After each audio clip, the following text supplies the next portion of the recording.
Hey y'all, hey, it's me Coco Jelly, and right now I am dyeing my hair. I had to redo the purple on the top of my on my curls. I don't know how loud this thing is, but I wanted to make a video today. I didn't make a video yesterday, but I think I posted something. I'm not sure. I don't recall. But anywho, I called Renee's Secret Garden live this morning, and um I want to respond to it. Uh, yeah, I want to respond to it, but I don't know how loud this thing is. Maybe I should wait till I finish drying my hair. I'm out of this machine and whatnot. All right, so I went back and listened to that video that I just made, and my hair blow dryer is not that loud. So, basically, Renee, I heard you loud and clear in your live, and I know what's happening can be very frustrating. And when you was talking about your situation, as far as somebody always imitating what you do to the point where you don't even want to do it yourself. You don't want to be yourself, and I don't think you should stop being yourself. You shouldn't let anyone dim your light or try to dim your light. Your light shines bright for a reason. And it just made me think of this cliche about imitation and flattery. So I had to Google it. And I think somebody dropped down in your comment section and posted it as well. But the imitation is the sincerest form of flattery, and mediocrity can pay to greatness.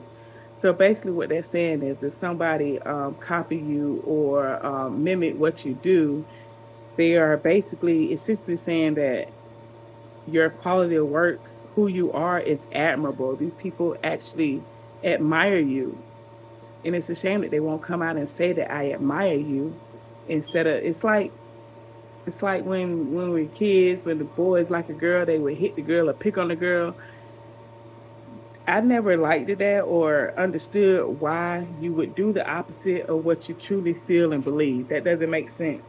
But look who talking. I've done a lot of things where my words don't match my actions, but that's neither here nor there. But I think it comes to a point where you're being obsessive with it, and you're not acknowledging the true source of the information or the true source of the idea. Give credit where credit is due. And I know it can be frustrating if it's constantly going on in your life. Like Renee said, she's been living with this since she's all of her years, her childhood years, her young adult years, only for people to turn around and say it's a good thing for somebody else. But when she does it, it all of a sudden it's not as good, it's not as great, it's not a good idea. But I'm here to tell you that you are great and you are admirable. And I'm sorry that somebody is just keeps nagging and ticking at you and picking at you. I know that's aggravating. I got picked on a lot growing up for doing good things, for being studious, for doing my homework, for reading a book. So I understand what that's like. But I did have a good support system. My mother was a librarian, so I wasn't opposed to reading books. Reading books, going to the library, that was second nature. But the neighborhood that I lived in, they called it the bottom. But my mother would always correct somebody who would refer to the neighborhood as the bottom. She's like, no, excuse you, I live in the downtown area. My mother always made sure that she removed the negative connotations in my about our neighborhood when I was around. I lived a very sheltered life, so a lot of things I didn't see, I didn't hear. I was very ignorant to a lot of things in the world. When I came of age and was out in the world, my eyes were, my eyes were open wide when I went to college. Um, Coming in contact with people from California, from people from New York. In my mind, I'm like, why would you come to Augusta? You lived in California. You lived in New York City.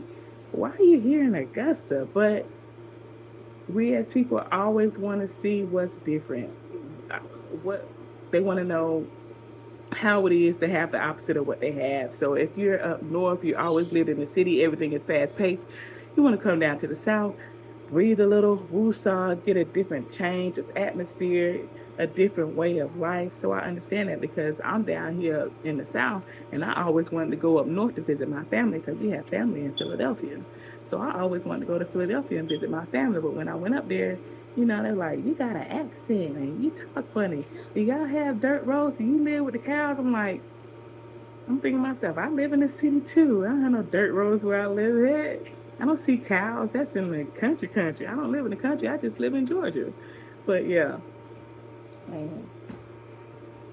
man, I had to pause the video. I done forgot where I was. My husband came in and I was talking to him. He was like, "Oh, I'm right on time. Food ready." I made some smothered chicken, rice for the gravy, corn on the cob, green beans, and then I'm gonna make some brownies, and that's gonna be tonight's dinner and dessert and lunch for tomorrow.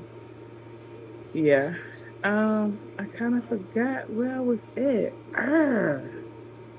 I know I was talking up something good too, wasn't I? I know I was. But yeah,